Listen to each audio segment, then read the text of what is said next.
పంతు ఎట్లున్నావు తమ్ముడు? అంతా ఓకేనా? అన్ని తెలిసి కూడా అంతా ఓకేనా అని ఎట్లా అడుగుతానో కోహ్లీ అన్న. ఒక్క మ్యాచ్ ఓడిపోతేనే మా ఓనర్ తట్టుకోలేడు. అసొంటిది 9 మ్యాచ్లలో 2 మాత్రమే గెలిచినాం. పోనీ బ్యాటింగ్ అయినా చక్కగా చేస్తానా అంటే అది కూడా లేదు. నా కష్టం పగవని కూడా రావద్దు. కాదు తమ్ముడు, మొన్నటిదాకా ముంబై ఇండియన్స్ కూడా గట్లనే ఓడిపోతా అంటే పాండ్యా సప్పుడేక ఒక మ్యాచ్ రెస్ట్ తీసుకొని బయట కూర్చున్నాడు. నువ్వు కూడా గట్లనే ఓ 2 మ్యాచ్లు ఇంజురీ అని చెప్పి బయట కూర్చోరాదు. ఎందుకంత టెన్షన్ పడతాను?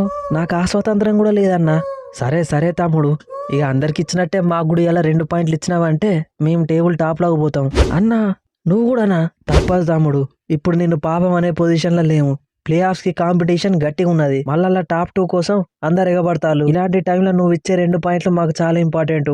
అది కాదన్నా, ఈ సీజన్ లో ఆల్రెడీ 2 పాయింట్లు తీసుకున్నారు కదా, మళ్ళా తీసుకుంటారా? ఈసారి మేమిచ్చిన 2 పాయింట్లు మేమే తీసుకుంటాం. ఏం చేసుకుంటావు తమ్ముడు పాయింట్స్ తీసుకొని? నువ్వు పోయే అస్సాం ట్రైన్ లా ఈ పాయింట్స్ చూపిస్తే పల్లెలు కూడా ఇయ్యరు. కోహ్లీ అన్న, ఇప్పుడు మేము ఆడేది పాయింట్స్ కోసం కాదు, పరువు కోసం. మిగిలిన 5 మ్యాచ్లకు 5 గెలిచి మా పరువు నిలబెట్టుకుంటాం.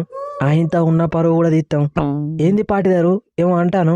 ఎందుకు పంతు, ఎందుకు మనకి ఇవన్నీ? సైలెంట్ గా కాపరేట్ చేసి పాయింట్స్ ఇచ్చిపోవడానికి ఎందుకు ఇబ్బంది పెడతా అంటాను? ఏంది పాటిదారు, అప్పటి నుంచి చూస్తానా పంతును ఒక్కరిని చేసి ఆడుకుంటాళ్ళు. పంత్ వెనకాల ఈ పూరాన్ ఉన్నాడన్న విషయం మర్చిపోతాళ్ళా? గ్రౌండ్ లో దిగిందంటే నేను ఆడేది ఆట కాదు, వేట. మొన్న ఎట్లా ఆడినో చూడలేదా? నా వెనకాల నువ్వు ఉన్నావు కాబట్టికే భయపడతానా. పూరాన్ బ్రో, ఈ మ్యాచ్ లో నీకు బౌలింగ్ వేయబోయేది హ్యాజల్వుడ్, భువనేశ్వర్ కుమార్.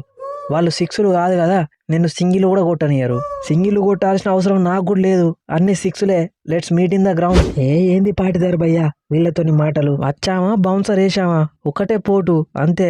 పంతు తమ్ముడు, నువ్వు భయపెడుతున్నన్ని రోజులు ఐపీఎల్లో మిగిలిన టీంలు నిన్ను భయపెడుతూనే ఉంటాయి.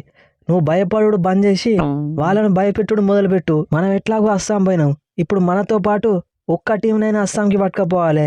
కరెక్ట్ మార్షన్న, ఇవాళ మనం ఆడే ఆట చూసి నెక్స్ట్ మనతో ఆడబోయే టీంలన్నీ వనకాలే. అయినా మన టీంకి ఏం తక్కువ తమ్ముడు?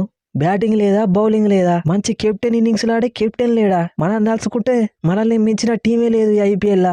కరెక్ట్ మక్రమ్ అన్న, ఇవాళ ఆర్సీబీకి సుక్కలు చూపించాల్సిందే.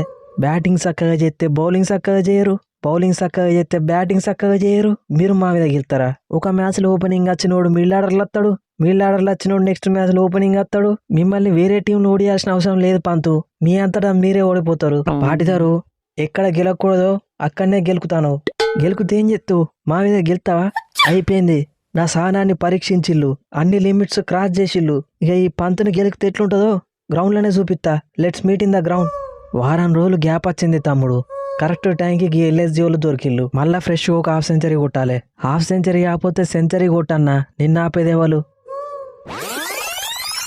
సో ఫ్రెండ్స్, ఈ స్పూఫ్ కనుక మీకు నచ్చితే మన ఛానల్ని సబ్స్క్రైబ్ చేసుకోండి, వీడియోని లైక్ చేయడం మాత్రం మర్చిపోకండి. సో నిన్న జరిగిన Sunrisers Hyderabad versus Punjab Kings highlights video కూడా ఆల్రెడీ మన మెయిన్ ఛానల్లో అప్లోడ్ అయింది. దాని లింక్ కింద డిస్క్రిప్షన్లో ఇస్తున్నా, ఇంట్రెస్ట్ ఉన్న వాళ్ళు పోయి చూడండి. ఇక మనకు 2 టెలిగ్రామ్ ఛానల్స్ ఉన్నాయి కాబట్టి ఎందులో వీడియో పెట్టినా కానీ ఆ లింక్ని టెలిగ్రామ్ ఛానల్లో పోస్ట్ చేస్తా. సో నేను ఏ టైంకి వీడియోస్ పెడుతున్నా నాకే తెలియదు, ఒక్కొక్కసారి ఆఫ్టర్నూన్ అవుతుంటుంది, ఒక్కొక్కసారి ఎర్లీ ఇన్ ద మార్నింగ్ పెడుతుంటా. కాబట్టి టెలిగ్రామ్ ఛానల్లో జాయిన్ అయి ఉండండి. నేను వీడియో పెట్టిన వెంటనే లింక్ని అక్కడ పోస్ట్ చేస్తా కాబట్టి మీకు నోటిఫికేషన్ వస్తుంది. సో లింక్ డిస్క్రిప్షన్లో ఉంది. ఇక ఇవాటి match Lucknow super Giants versus royal Challengers Bengaluru. ఇక లక్నో ఎట్లాగో ఆల్రెడీ అస్సాం ట్రైన్ ఎక్కిళ్ళు, కానీ ఈ మ్యాచ్లో ఆర్సీబీ కనుక విన్ అయితే వాళ్ళు టేబుల్లో నెంబర్ 1 పొజిషన్కి పోతారు. ఆర్సీబీ వాళ్ళు 1 వీక్ బ్రేక్ తర్వాత మ్యాచ్ ఆడుతున్నారు. వాళ్ళు లాస్ట్ మ్యాచ్ గుజరాత్ టైటాన్స్ తో ఓడిపోయారు. సో ఈ మ్యాచ్ గెలిచి కంబ్యాక్ ఇవ్వడానికి అయితే ట్రై చేస్తారు. లక్నో సూపర్ జైంట్స్ కూడా వాళ్ళ లాస్ట్ మ్యాచ్ ముంబై ఇండియన్స్ తో ఓడిపోయారు. ఇన్ఫాక్ట్ వాళ్ళు లాస్ట్ 6 మ్యాచ్లు ఓడిపోయారు. సో వీళ్ళు చాలా క్విక్ గా షఫ్లింగ్ అయితే చేస్తుంటారు బ్యాటింగ్ ఆర్డర్ లో. సో అందుకే వీళ్ళకి మైనస్ అయితే ఉంటుంది. కానీ ఇక వీళ్ళకి పోయేది ఏం లేదు కాబట్టి డేంజర్ గా మారే ఛాన్స్ అయితే ఉంది. వీళ్ళ బ్యాటింగ్ కనుక క్లిక్ అయితే ఈజీగా 230+ స్కోర్ చేస్తారు. అండ్ దాన్ని డిఫెండ్ చేసుకునే బౌలింగ్ కూడా వీళ్ళ దగ్గర ఉంది. సో మంచి మ్యాచ్ అయితే జరగబోతుంది. సో మీ రేటింగ్ గెలుస్తుంది అనుకుంటారో కింద కామెంట్ సెక్షన్ లో చెప్పండి. నెక్స్ట్ వీడియోలో మళ్ళీ కలుద్దాం. Thanks for your love and support.